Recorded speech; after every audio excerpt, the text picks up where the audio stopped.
রবীন্দ্রনাথ ঠাকুরের বয়স তখন মাত্র 18। ভগ্ন হৃদয় নামে তার একটি কবিতা ছাপা হয়েছে ভারতী পত্রিকায়। ত্রিপুরার মহারাজা বীর চন্দ্রমাণিক্যের হৃদয় তখন সত্যিকার অর্থেই ভগ্ন।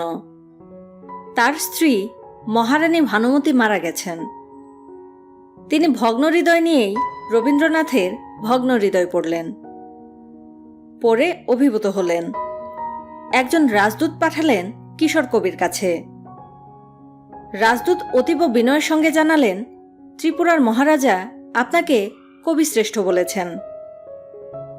কিশোর রবীন্দ্রনাথের বিস্ময়ের সীমা রইল না। রবীন্দ্রনাথের ভাষায়, এই লেখা বাহির হইবার কিছুকাল পরে কলিকাতার ত্রিপুরার স্বর্গীয় মহারাজ বীর চন্দ্রমাণিক্যের মন্ত্রী আমার সহিত দেখা করিতে আসেন। কাব্যটি মহারাজের ভালো লাগিয়াছে এবং কবির সাহিত্য সাধনার সফলতা সম্পর্কে তিনি উচ্চ আশা পোষণ করেন। কেবল এই কথাটি জানাইবার জন্যেই তিনি তার অমাত্যকে পাঠাইয়া দিয়াছিলেন। জীবন স্মৃতি রবীন্দ্রনাথ। মহারাজা বীর চন্দ্রমাণিক্য প্রতিভা চিনতে ভুল করেননি। রবীন্দ্রনাথও বন্ধু চিনতে ভুল করেননি। তিনি গভীর আগ্রহ এবং গভীর আনন্দ নিয়ে বারবার ত্রিপুরা গিয়েছেন। মহারাজা বীর চন্দ্রমাণিক্য এবং তার পুত্র রাধাকিশোর মাণিক্যের আতিথ্য গ্রহণ করেছেন। কত না গান লিখেছেন ত্রিপুরায় বসে, যার একটি গানের সঙ্গে আমার বাল্যস্মৃতি জড়িত। আগে গানের কথাগুলি লিখি, তারপর বাল্যস্মৃতি।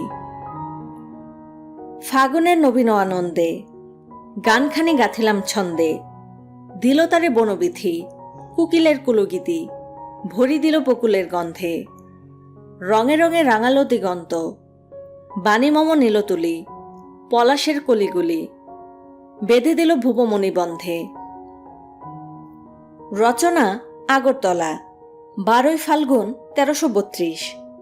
সূত্র রবীন্দ্র সান্নিধ্যে ত্রিপুরা, বিকট চৌধুরী। এখন এই গান বিষয়ক আমার বাল্যস্মৃতির কথা বলি। আমরা তখন থাকি চট্টগ্রামের নালাপাড়ায়, পড়ি ক্লাস 6-এ। আমার ছোট বোন সুফিয়াকে একজন গানের শিক্ষক গান শেখান। এই গানটি দিয়ে তার শুরু। আমার নিজের গান শেখার খুব শখ। গানের টিচার চলে যাবার পর আমি তালিম নেই আমার বোনের কাছে। সে আমাকে শিখিয়ে দিল হারমোনিয়ামের কোন রিডের পর কোন রিড চাপতে হয়। আমি যখন তখন যথেষ্ট আবেগের সঙ্গেই হারমোনিয়াম বাজিয়ে গাই ফাগুনের নবীন আনন্দে। একবার গানটি গাইছি, গানের শিক্ষক হঠাৎ উপস্থিত। আমার হারমোনিয়াম বাজানো এবং গান গাওয়া দেখে তার ভুরু কুঁচকে গেল। তিনি কঠিন গলায় বললেন, খোকা শোনো, তোমার গলায় সুর নেই, কানেও সুর নেই। রবীন্দ্রনাথের গান বেসুরে গাওয়া যায় না। তুমি আর কখনো হারমোনিয়াম হাত দেবে না। অভিমানে আমার চোখে পানি এসে গেল। আমি সেই শিক্ষকের আদেশ বাকি জীবন মেনে চলেছি। হারমোনিয়ামে হাত দেইনি। এখন বাসায় প্রায়ই শাওন হারমোনিয়াম বাজিয়ে গান করে। যন্ত্রটা হাত দিয়ে ধরতে ইচ্ছা করে, ধরি না। বালক বয়সের অভিমান হয়তো এখনো কাজ করে। তবে বাল্য, কৈশোর ও যৌবন পার হয়ে এসেছি বলেই হয়তো অভিমানের পাওয়ার কিছুটা কমেছে। এখন ভাবছি কোনো একদিন গায়িকা শাওনকে বলবো, তুমি আমাকে ফাগুনের নবীন আনন্দে গানটা কিভাবে গাইতে হবে শিখিয়ে দেবে। যে ত্রিপুরা রবীন্দ্রনাথকে এত আকর্ষণ করেছে, সেই ত্রিপুরা কেমন দেখা উচিত না?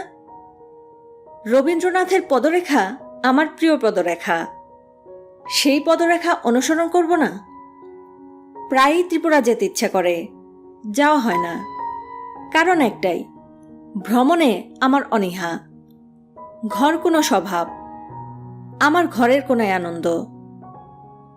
সুনীল গঙ্গোপাধ্যায়ের প্রথম আলো উপন্যাস পড়ে ত্রিপুরা যাবার ইচ্ছা আবারও প্রবল হল।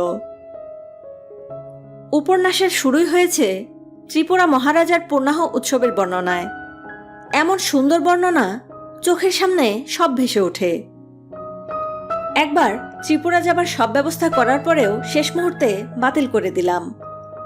কেন করলাম এখন মনে নেই, তবে হঠাৎ করে ত্রিপুরা যাবার সিদ্ধান্ত কেন নিলাম সেটা মনে আছে।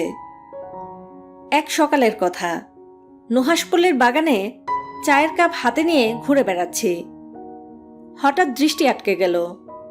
অবাক হয়ে দেখি নীলমণি গাছে থোকায় থোকায় ফুল ফুটেছে, অর্কিডের মতো ফুল, হালকা নীল রং, যেন গাছের পাতায় জ্যোৎস্না নেমে এসেছে। সঙ্গে সঙ্গে সিদ্ধান্ত, যেতে হবে ত্রিপুরা। কারণ নীলমণিলতা গাছ রবীন্দ্রনাথ প্রথম দেখেন ত্রিপুরায় মালঞ্চ নামের বাড়িতে। মালঞ্চ বাড়িটি রাজপরিবার রবীন্দ্রনাথকে উপহার হিসেবে দিয়েছিলেন। বাড়ির চারদিকে নানান গাছ। একটা লতানো গাছে অদ্ভুত ফুল ফুটেছে। রবীন্দ্রনাথ গাছের নাম জানতে চান। স্থানীয় যে নাম তাকে বলা হয় তা তার পছন্দ হয় না। তিনি গাছটার নাম দেন নীলমণিলতা। আমি আমার বন্ধুদের কাছে ত্রিপুরা যাবার বাসনা ব্যক্ত করলাম। তারা একদিনের মধ্যে ব্যবস্থা করে ফেলল। বিরাট এক বাহিনী সঙ্গে যাবার জন্য প্রস্তুত। রবীন্দ্রনাথের ভাষায়, গ্রামে গ্রামে সেই বার্তা রটি গেল ক্রমে। মৈত্র মহাশয় যাবে সাগর সঙ্গমে, তীর্থ স্নান লাগি, সঙ্গীদল গেল জুটি। কত বালবৃদ্ধ নরনারী, নৌকা দুটি প্রস্তুত হইল ঘাটে। আমরা অবশ্য যাচ্ছি বাসে, সরকারি বাস। সরকার ঢাকা আগরতলা বাস সার্ভিস চালু করেছেন। আরামদায়ক বিশাল বাস, এসির ঠান্ডা হাওয়া। সিটগুলি প্লেনের সিটের মতো নামিয়ে দিয়ে ঘুমিয়ে পড়া যায়। বাস আমাদের নিয়ে রওনা হয়েছে। বাংলাদেশ দেখতে দেখতে যাচ্ছি। কি সুন্দরী না লাগছে। যাত্রী বলতে আমরাই, বাইরের কেউ নেই। কাজেই গল্পগুজব হইচয়ে বাধা নেই। দলের মধ্যে দুই শিশু, মাঝার পুত্র এবং এবং কোমল কন্যা। এই দুইজন গলার সমস্ত জোর দিয়ে ক্রমাগত চিৎকার করছে। শিশুদের বাবা মার কানে এই চিৎকার মধুবর্ষণ করলেও আমি অতিষ্ঠ। আমার চেয়ে 3 গুণ অতিষ্ঠ উপন্যাসিক ইমদাদুল হক মিলন। সে একবার আমার কানের কাছে মুখ নিয়ে ফিসফিস করে বলল, মাঝারের এই বান্দর ছেলেটাকে থাপ্পড় দিয়ে চুপ করানো যায় না? আমি বললাম, যায়, কিন্তু থাপ্পড়টা দেবে কে? আমার নিয়মিত সফর সঙ্গীদের সঙ্গে এইবারই প্রথম মিলন যুক্ত হয়েছে। আরেকজন আছেন আমার অনেক দিনের বন্ধু, প্রতীক প্রকাশনের মালিক আলমগীর রহমান। তার বিশাল বপু। বাসের 2টা সিট নিয়ে বসার পরেও তার স্থান সংকুলান হচ্ছে না। আলমগীর রহমান দেশের বাইরে যেতে একেবারেই পছন্দ করেন না। একটা ব্যতিক্রম আছে, নেপাল। তার বিদেশ ভ্রমণ মানেই প্লেনে উঠে কাঠমান্ডু চলে যাওয়া। নিজের শরীর পর্বতের মতো বলেই হয়তো পাহাড় পর্বত দেখতে তার ভালো লাগে। তিনি আগরতলা যাচ্ছেন ভ্রমণের জন্য না, কাজে। আগরতলায় বইমেলা হচ্ছে, সেখানে তার স্টল আছে। বাস যতই দেশের সীমানার কাছাকাছি যেতে লাগলো, ভ্রমণ ততই মজাদার হতে লাগলো। রাস্তা সরু। সেই সরু রাস্তা কখনো কারোর বাড়ির আঙিনার উপর দিয়ে যাচ্ছে, কখনো বা বৈঠকখানা এবং মূল বাড়ির ভেতর দিয়ে যাচ্ছে। বিস্ময়কর ব্যাপার, রাস্তাঘাট না বানিয়েই আন্তর্জাতিক বাস সার্ভিস চালু করে দেওয়া একমাত্র বাংলাদেশের মতো বিস্ময় রাষ্ট্রের পক্ষেই সম্ভব।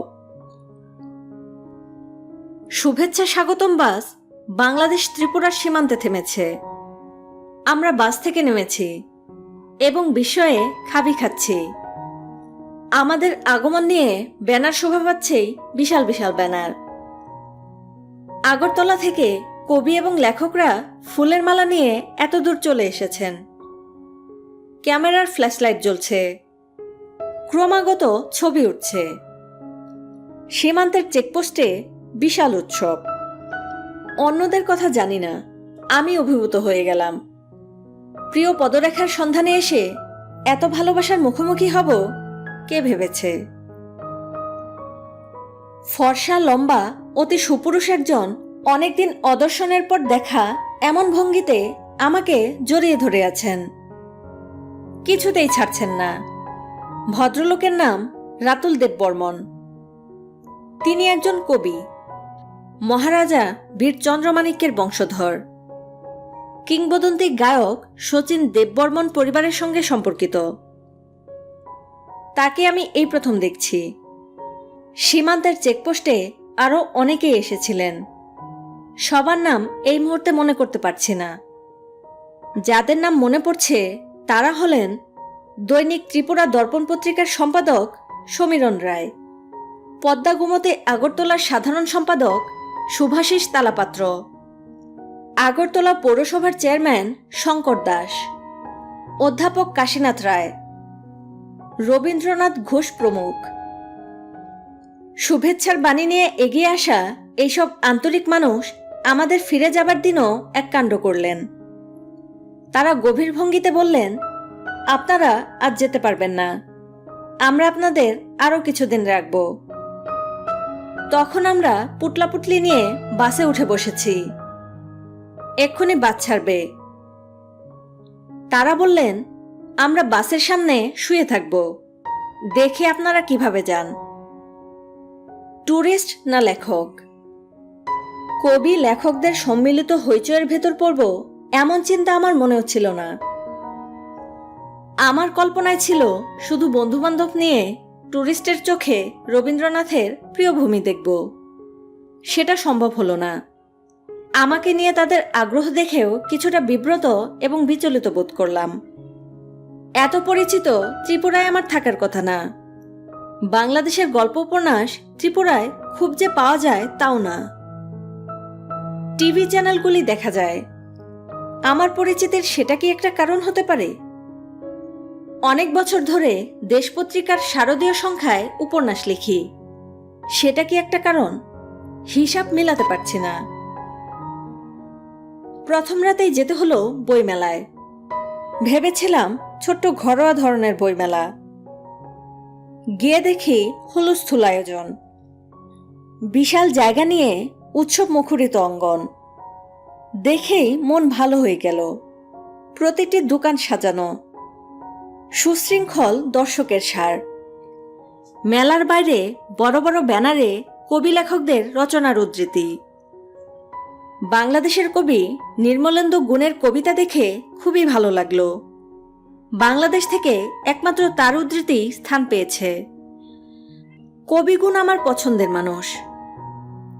আমি তার কবিতার চেয়েও গদ্যের ভক্ত। আমার ধারণা তার জন্ম হয়েছিল গদ্যকার হিসেবে। অল্প বয়সেই চুলদাড়ি লম্বা করে ফেলায় কবি হয়েছেন। যতই দিন যাচ্ছে নির্মলেন্দু গুণের চেহারা যে রবীন্দ্রনাথের মতো হয়ে যাচ্ছে, এই ব্যাপারটা কি আপনারা লক্ষ্য করছেন? খুবই চিন্তার বিষয়। আমি মেলায় ঘুরছি। আগরতলার লেখকরা গভীর আগ্রহে আমাকে তাদের লেখা বইপত্র উপহার দিচ্ছেন। নিজেকে অপরাধী লাগছে। কারণ এই যে গাদাখানিক বই নিয়ে দেশে যাব, আমি কি বইগুলি পড়ার সময় পাব? বই এমন বিষয়, ভেতর থেকে আগ্রহ তৈরি না হলে পড়া যায় না। জোর করে বই পড়া অতি কষ্টকর ব্যাপার। আমি বই পড়ি আনন্দের জন্যে। যে বইয়ের প্রথম 5টি পাতা আমাকে আনন্দ দিতে পারে না, সেই বই আমি পড়ি না। আগরতলার লেখকদের যেসব বই পেলাম তার সিংহভাগ কবিতার। বাংলা ভাষাভাষীরা কবিতা লিখতে এবং কবিতার বই প্রকাশ করতে পছন্দ করেন। প্রতি বছর ঢাকায় জাতীয় কবিতা সম্মেলন হয়। এই উপলক্ষে কত কবিতার বই যে বের হয়। শুনেছি কবিতা সম্মেলনে বাংলাদেশের 5,000 কবি রেজিস্ট্রেশন করেছেন। কবির সংখ্যা বেড়ে যাওয়ায় এই অবস্থা। নাম রেজিস্ট্রি করে রেজিস্ট্রেশন নম্বর নিতে হয়। কবিতা প্রসঙ্গ এখানেই শেষ। কবিরা আমার উপর রাগ করতে পারেন, একটাই ভরসা, এই রচনা কোনো কবি পাঠ করবেন না। কবিরা গদ্য পাঠ করেন না। উদয়পুর। বইমেলার সামনে বড়সড় একটা বাস দাঁড়িয়ে। এই বাসে করে আমরা যাব ত্রিপুরা থেকে 70 কিলোমিটার দূরে উদয়পুর। বাসের ব্যবস্থা করে দিয়েছেন ত্রিপুরা দর্পণ পত্রিকার সম্পাদক সমীর বাবু। আমাদের সঙ্গে গাইড হিসেবে যাচ্ছেন কবি রাতুল দেববর্মন। আনন্দ এবং উত্তেজনায় তিনি স্থির হয়ে এক জায়গায় বসে থাকতে পারছেন না, ক্রমাগত সিট বদলাচ্ছেন। বাস ছাড়বে ছাড়বে করছে এমন সময় প্রাচী বিশ্ববিদ্যালয়ের প্রাক্তন ভাইস চ্যান্সেলর দিলীপ চক্রবর্তী উপস্থিত হলেন। মুখে ফ্রেঞ্চ কাট দাড়ি, অতি সুদর্শন মানুষ, গায়ের রং সাহেবদের মতো গৌর। তিনি যখন জানলেন বাংলাদেশ থেকে লেখকদের দল যাচ্ছে উদয়পুর, তিনি লাফ দিয়ে বাসে উঠে পড়লেন। আমাদের সফরের বাকি দিনগুলি তিনি আমাদের সঙ্গেই ছিলেন, নিজের ঘর সংসার বাদ। আমরা আগ্রহ নিয়ে উদয়পুরের ভুবনেশ্বর মন্দির দেখতে গেলাম। এই মন্দিরে নরবলি হতো। রবীন্দ্রনাথ রাজর্ষি লিখলেন এই মন্দির দেখে। পরে রাজর্ষিকে নিয়ে বিখ্যাত বিসর্জন নাটকটি লেখা হলো। সবাই আগ্রহ নিয়ে ভুবনেশ্বর মন্দির দেখছে, ছবি তুলছে। আমি খটকা নিয়ে একটু দূরে দাঁড়িয়ে আছি। রবীন্দ্রনাথের জীবনস্মৃতি পড়ে আমি যতটুকু জানি, রাজর্ষি লেখার সময় রবীন্দ্রনাথ ত্রিপুরায় যাননি, অনেক পরে গেছেন। রাজর্ষির কাহিনী রবীন্দ্রনাথ পেয়েছিলেন স্বপ্নে। তিনি ফিরছেন দেওঘর থেকে। সারা রাত ঘুম হয়নি, হঠাৎ ঝিমুনের মতো হলো। রবীন্দ্রনাথের ভাষায়, কোনো এক মন্দিরের সিঁড়ির উপর বলির রক্তচিহ্ন দেখিয়া একটি বালিকা অত্যন্ত করুণ ব্যাকুলতার সঙ্গে তাহার বাপকে জিজ্ঞাসা করিতেছে, বাবা, এ কি, এ রক্ত? বালিকার এই কাতরতায় তাহার বাপ অন্তরে ব্যথিত হইয়া অথচ বাহিরে রাগের ভান করিয়া কোনো মতে তার প্রশ্নটাকে চাপা দিতে চেষ্টা করিতেছে। জাগিয়া উঠিয়াই মনে হইল এটি আমার স্বপ্নলব্ধ গল্প। এমন স্বপ্নে পাওয়া গল্প এবং অন্য লেখা আমার আরও আছে। এই স্বপ্নটির সঙ্গে ত্রিপুরার রাজা গোবিন্দ মাণিক্যের পুরাবৃত্ত মিশাইয়া রাজস্বী গল্প মাসে মাসে লিখিতে লিখিতে বালকে বাহির করিতে লাগিলাম। জীবন স্মৃতি রবীন্দ্রনাথ। ভুবনেশ্বর মন্দির দর্শনের পর গেলাম ত্রিপুরেশ্বরী মন্দির দেখতে। আমি ছোটখাটো মন্দির দেখে আনন্দ পাচ্ছিলাম না। ভারতবর্ষ মন্দিরের দেশ। এমন সব মন্দির সারা ভারতে ছড়ানো, যা দেখতে পাওয়া বিরাট অভিজ্ঞতা। সেই তুলনায় উদয়পুরের মন্দিরগুলি তেমন কিছু না। ত্রিপুরেশ্বরী মন্দিরের একটা বিষয় সফরসঙ্গীদের, বিশেষ করে মহিলাদের খুব আকর্ষণ করল। সেখানে একটা বাচ্চার অন্নপ্রাশন উৎসব হচ্ছিল, বর্ণাঢ্য উৎসব। তারা উৎসবের সঙ্গে মিশে গেল। পুরোহিতের অনুমতি নিয়ে নিজেরাই আনন্দ ঘণ্টা বাজাতে লাগল। উৎসবের মধ্যেই জানা গেল পাশেই ইচ্ছাপূরণ দিঘি বলে এক দিঘি। দিঘি ভর্তি মাছ। মাছকে খাবার খাওয়ালে, তাদের গায়ে পিঠে হাত বুলিয়ে দিলে মনের ইচ্ছা পূরণ হয়। মেয়েরা অন্নপ্রাশন উৎসব ছেড়ে রওনা হলো ইচ্ছেপূরণ দিঘির দিকে। এই অঞ্চলেই নাকি ভারতবর্ষের সবচেয়ে ভালো প্যারা পাওয়া যায়। 10 বছর ধরে মিষ্টির কারিগররা এই প্যারা বানাচ্ছেন। আমি গেলাম প্যারা কিনতে। ভারতবর্ষের মন্দিরগুলির সঙ্গে প্যারার কি কোনো সম্পর্ক আছে? যেখানে মন্দির সেখানেই প্যারা। দেবতাদের ভোগ হিসেবে মিষ্টান্ন দেওয়া হয়। প্যারা কি দেবতাদের পছন্দের মিষ্টান্ন? প্যারার একটা টুকরা ভেঙে মুখে দিলাম। যেমন গন্ধ তেমন স্বাদ। আমাদের মধ্যে প্যারা কেনার ধুম পড়ে গেল। আমি কবি রাতুলকে প্রশ্ন করলাম, আপনার কি ধারণা রবীন্দ্রনাথ ঠাকুর এখানকার প্যারা খেয়েছেন? রাতুল প্রশ্নের জবাব দিতে পারলেন না।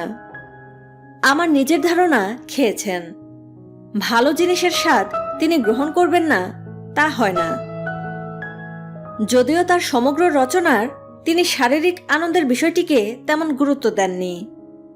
তার রচনায় মানসিক আনন্দের বিষয়টিই প্রধান, শরীর গৌণ। তার বিপুল সাহিত্যকর্মে যৌনতার বিষয়টি অনুপস্থিত বললেই হয়। হৈমন্তী গল্পে একবার লিখলেন, তখন তার শরীর জাগিয়া উঠিল।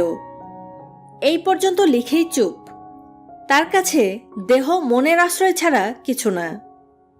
নারীদের দিকে তাকালে পুরুষদের নানা সমস্যা হয়, রবীন্দ্রনাথের সমস্যা অন্যরকম। ওই দেহপানে চেয়ে পরে মোর মনে যেন কত শত পূর্ণজন্মের স্মৃতি, সহস্র হারানো সুখ আছে ওই নয়নে, জন্ম জন্মান্তরের যেন বসন্তের গীতি। স্মৃতি, রবীন্দ্রনাথ ঠাকুর। কালো বুদ্ধিজীবী। বুদ্ধিজীবীরা সাদা কালো হন না, তাদের জীবিকা বুদ্ধি, বুদ্ধি বর্ণহীন। তবে আমাদের ভ্রমণের একজন প্রধান সঙ্গী জাহাঙ্গীরনগর বিশ্ববিদ্যালয়ের ইংরেজি অধ্যাপক শফি আহমেদকে আমি কালো বুদ্ধিজীবী ডেকে আনন্দ পাই। চিল আকাশে উড়ে, তার দৃষ্টি থাকে স্থলে। শফি আহমেদ বাংলাদেশে বাস করেন, কিন্তু তার হৃদয় পড়ে থাকে আগরতলায়।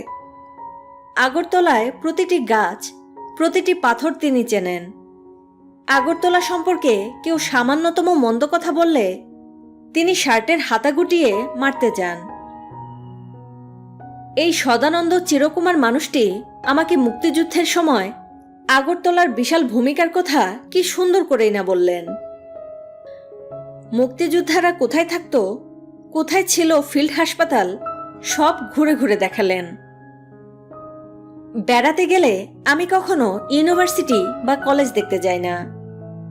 কালো বুদ্ধিজীবী আমাকে জোর করে নিয়ে গেলেন ব্লগরতলার এমবিবিবি কলেজে। কারণ কি? কারণ একটাই, বাংলাদেশের মুক্তিযুদ্ধে এই কলেজের একটা ভূমিকা আছে। কলেজটা ছিল শরণার্থী শিবির, কাজেই আমাকে দেখতে হবে। শুনতে পাচ্ছি শফি আহমেদ সাহেব বলেছেন, মৃত্যুর পর তার কবর যেন হয় আগরতলায়। শফি সাহেবের বন্ধুবান্ধবরা চিন্তিত। ডেড বডি নিয়ে এত দূর যাওয়া সহজ ব্যাপার না। চখাচখি। আমাদের এবারের ভ্রমণ চখাচখি ভ্রমণ। সবাই জোড়া জোড়া এসেছে। দেশের বাইরে পা দিলে চখাচখি ভাবের বৃদ্ধি ঘটে। আমাদের ক্ষেত্রেও ঘটেছে। স্ত্রীরা স্বামীদের নিয়ে নানান আহ্লাদি করছে। স্বামীরা প্রতিটি আহ্লাদিকে গুরুত্ব দিচ্ছে। খুবই চেষ্টা করছে প্রেমপূর্ণ নয়নে স্ত্রীর দিকে তাকাতে, মিষ্টি মিষ্টি কথা বলতে। মাঝার এবং কোমল দুইজনকেই দেখলাম স্ত্রীর মুখে তুলে পেড়া খাওয়াচ্ছে। স্ত্রীরাও এমন ভাব করছে যেন সারা জীবন তারা এভাবেই মিষ্টি খেয়ে এসেছে। এটা নতুন কিছু না। চখাচোখের মধ্যমণি অন্যদিন পত্রিকার নির্বাহী সম্পাদক নাসের এবং নাসের পত্নী তামান্না। এটা তাদের হানিমুন ট্রিপ। কিছুদিন আগেই বিয়ে হয়েছে। তামান্নার হাতের মেহেদির দাগ এখনো ম্লান হয়নি। আমরা কত না জায়গায় ঘুরলাম, কত কিছু দেখলাম। এই দুইজন কিছুই দেখল না। দুইজন দুইজনের দিকে তাকিয়ে রইল। চখাচখি গ্রুপ থেকে বাদ পড়েছে মিলন ও আলমগীর রহমান। তারা স্ত্রীদের দেশে ফেলে গেছে। সবাই জোড়া বেঁধে ঘুরছে। মিলন আলমগীরও জোড়া বেঁধে ঘুরছে। দুইজনের মুখই গম্ভীর। দুইজনই দুইজনের উপর মহাবিরক্ত। ভদ্রতার খাতিরে কেউ বিরক্তি প্রকাশ করতে পারছে না। মজার ব্যাপার। সবচেয়ে আনন্দ লাগলো আর্কিটেক্ট করিম এবং তার স্ত্রী স্নিগ্ধাকে দেখে। স্নিগ্ধা সারাক্ষণ স্বামীর হাত ধরে আছে। করিমের অতি সাধারণ রসিকতায় হেসে ভেঙে পড়ছে এবং রাগ করে বলছে, তুমি এত হাসাও কেন? ছি, দুষ্টু। করিমের গানের গলা ভালো। যে কোনো বাংলা হিন্দি গানের প্রথম 4 লাইন সে শুদ্ধ সুরে গাইতে পারে। করিম তার এই ক্ষমতাও কাজে লাগাচ্ছে। স্নিগ্ধার প্রতিটি প্রশ্নের উত্তর দিচ্ছে গানে। শাওন একসময় আমাকে বলল, দেখো করিম চাচা স্ত্রীকে নিয়ে কত আনন্দ করছেন, আর তুমি গম্ভীর হয়ে বসে আছো। আমি করিমকে ডেকে বললাম, তুমি শাওনের অভিযোগের একটা উত্তর গানে গানে দাও। করিম সঙ্গে সঙ্গে গাইল, সখী বহে গেল বেলা, শুধু হাসি খেলা, এ কি আর ভালো লাগে। বেদনার সঙ্গে জানাচ্ছি, আগরতলার আনন্দময় ভ্রমণ শেষ করেই স্নিগ্ধা তার স্বামী এবং একমাত্র শিশুপুত্র রিশাদকে ফেলে অন্য এক পুরুষের সঙ্গে গৃহত্যাগ করে। জগতের সর্বপ্রাণী সুখী হোক। নীরমহল। ত্রিপুরার মহারাজ, খুব সম্ভব মহারাজ বীর বিক্রম বাহাদুর, তার স্ত্রীর মনোরঞ্জনের জন্য স্ত্রীর দেশের রাজপ্রাসাদের অনুকরণে বিশাল এক জলপ্রাসাদ বানিয়েছিলেন। জলপ্রাসাদ কারণ প্রাসাদটা জলের মাঝখানে, দিগন্ত বিস্তৃত জলের মাঝখানে এক রাজবাড়ি, নাম নীরমহল। জলে যার ছায়া পড়ে, যেমন কল্পনা তেমন রূপ। ইউনেস্কো মনে হয় এর খোঁজ পায়নি, খোঁজ পেলে ওয়ার্ল্ড হেরিটেজের আওতায় অবশ্যই নিয়ে আসত। আমরা একটি আনন্দময় রাত কাটালাম দূর থেকে নীরমহলের দিকে তাকিয়ে। আমাদের থাকার ব্যবস্থা হয়েছিল এমন একটা রেস্ট হাউসে যেখান থেকে জলপ্রাসাদ নীরমহল দেখা যায়। অনেক রাত হয়েছে, আমরা গোল হয়ে রেস্ট হাউসের বারান্দায় বসে আছি, তাকিয়ে আছি নীরমহলের দিকে। চট করে রবীন্দ্রনাথের লাইন মনে পড়ল, রাজশক্তি বসু কঠিন, সন্ধ্যার রক্তরাগসম তন্দ্রাতলে হয় হোক লীন, কেবল একটি দীর্ঘশ্বাস, নিত্য উচ্ছ্বসিত হয়ে সকরুণ করুক আকাশ। এই ছিল মনে তব আশ। কেন জানি মনটাই খারাপ হলো। আমি শাওনের দিকে ফিরে বললাম, গান শোনাও তো। একের পর এক রবীন্দ্রসঙ্গীত গেয়ে যাবে, স্টপ না বলা পর্যন্ত থামবে না। রেস্ট হাউসের সব বাতি নেভানো, আমাদের দৃষ্টি দূরের নীলমহলের দিকে। গায়িকার কিন্নর কণ্ঠ বাতাসে মিশে মিশে যাচ্ছে, সে গাইছে সখী বহে গেল বেলা। আমি মনে মনে বললাম, জলরাশির মাঝখানে অপূর্ব নীলমহল দেখার জন্যে আমি ত্রিপুরায় আসিনি, আমি এসেছি রবীন্দ্রনাথের প্রিয় পদরেখার সন্ধানে। রবীন্দ্রনাথ ঠাকুর, আপনি আমার শ্রদ্ধা ও ভালোবাসা গ্রহণ করুন। আমার গলায় সুর নেই, আপনার অপূর্ব সঙ্গীত আমি কোনোদিনই কণ্ঠে নিতে পারবো না। আমার হয়ে আপনার গান আপনাকে পাঠাচ্ছে আমার স্ত্রী শাওন। কি সুন্দর করেই না সে গাইছে, তাই না কবি?